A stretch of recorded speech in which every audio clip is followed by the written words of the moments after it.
आज बहुत दिनों बाद आप अहबाब की फरमाइश पर मैं अपनी ही एक कहानी लेकर हाजिर हुई हूँ।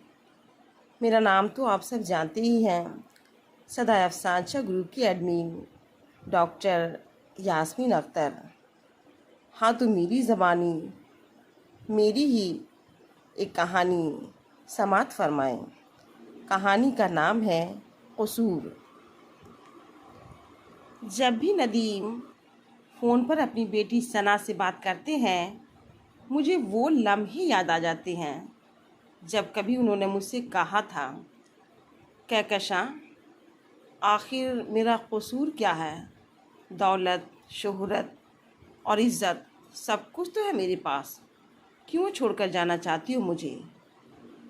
और मेरा सर निदामत से झुक जाता है। शादी के 6 साल बाद अम्मी को मालूम हुआ कि नदीम की आंखों की रोशनी धीरे धीरे कम होती जा रही है। उन्होंने उनसे तलाक लेने का फ़ैसला सुना दिया। मैंने अम्मी से कहा था, तकदीर का लिखा कोई नहीं मिटा सकता अम्मी, जो हो गया सो हो गया। नदीम एक नेक दिल इंसान है, बहुत प्यार करते हैं वो मुझसे। मैं उनके साथ हंसी खुशी ज़िंदगी गुजार लूँगी। अम्मी ने कहा, ज़िंदगी प्यार से नहीं, कारोबार से चलती है। नदीम की आंखों की रोशनी पूरी तरह चली जाएगी तो कारोबार कौन संभालेगा? मैं उनका साथ दूंगी अम्मी। बड़े लाड और प्यार से मैंने तुम्हें पाला है। मैं नहीं चाहती कि तुम घर के साथ साथ बाहर की दुनिया में कदम रखो। लेकिन अम्मी, मैं आगे क्या कुछ कहती कि अम्मी ने कहा, लेकिन कुछ नहीं, मैंने जो कह दिया सो कह दिया। अम्मी ने ज़िद पकड़ ली और मैं उनकी ज़िद के आगे मजबूर हो गई। तलाक के चंद माह बाद अरबाज से मेरी शादी हो गई। नदीम ने भी दूसरी शादी रचा ली। सुना है उनकी बेगम काफ़ी समझदार है। आते ही घर और बाहर की जिम्मेदारियां अपने सर ले ली। अरबाज आर्मी में है, अपने शहर से दूर, बहुत दूर। मैं उनके साथ ही रहना चाहती थी, लेकिन वो मुझे अपने साथ रखने को तैयार नहीं हुए। मैंने बहुत कहा, अरबाज नहीं माने। अम्मी की तरह उन्होंने भी ज़िद पकड़ ली। ज़िद्दी इंसान से मुझे नफ़रत सी हो गई थी, पर वो मेरे शौहर हैं, मैं उनसे नाराज़ नहीं रह सकती। मैंने किसी तरह अपने आप को समझाया और हंसी खुशी ज़िंदगी बसर करने लगी। खाली वक्त काटना मेरे लिए मुश्किल हो गया था। अरबाज से इजाज़त लेकर मैंने हाई स्कूल में अप्लाई किया। तकदीर ने साथ दिया और मैं टीचर के ओहदे पर फायज हो गई। फिर मुझे किसी से कोई शिकायत नहीं रही।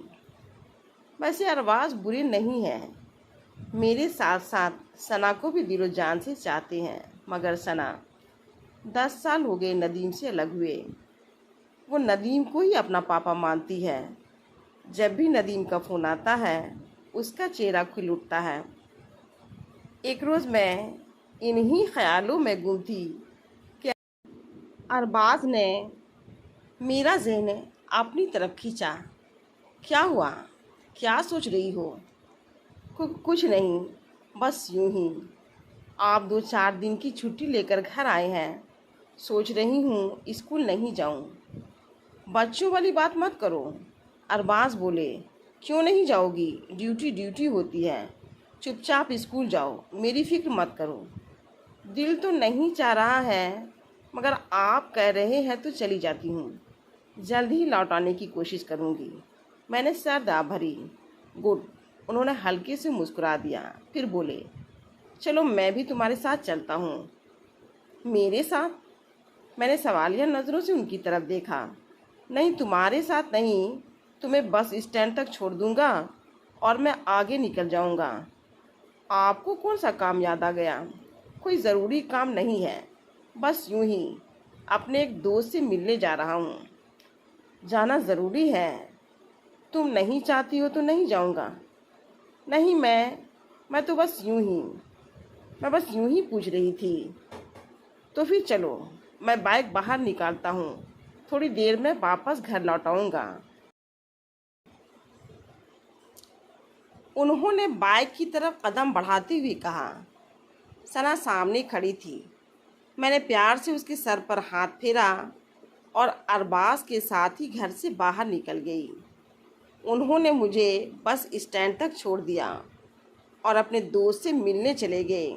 मैं अंदर जाकर अपनी सीट पर बैठ तो गई, मगर मेरी तबीयत कुछ ठीक नहीं लग रही थी। सर में चक्कर था, दिल भी घबरा रहा था।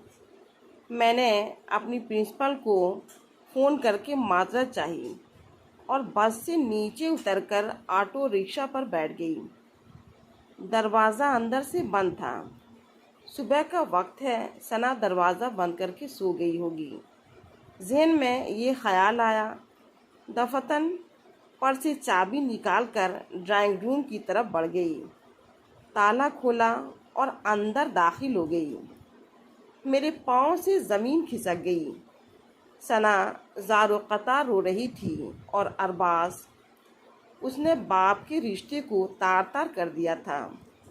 उस पर शैतान सवार था। मेरी आमद का भी एहसास नहीं हुआ। दिल ने कहा चीख चीख कर लोगों को इकट्ठा कर दूं। नहीं, सना पर हर किसी की नज़र पड़ेगी। मैं अपनी बच्ची को और बेइज्जत होते हुए नहीं देख सकती। तो फिर मैं क्या करूं? कुछ समझ में नहीं आ रहा था। मैं कमरे के अंदर जाकर उन्हीं की बंदूक उठा ली और कई गोलियां चला दी। उन्होंने आंखें निकालकर मेरी तरफ देखा और वहीं ढेर हो गए।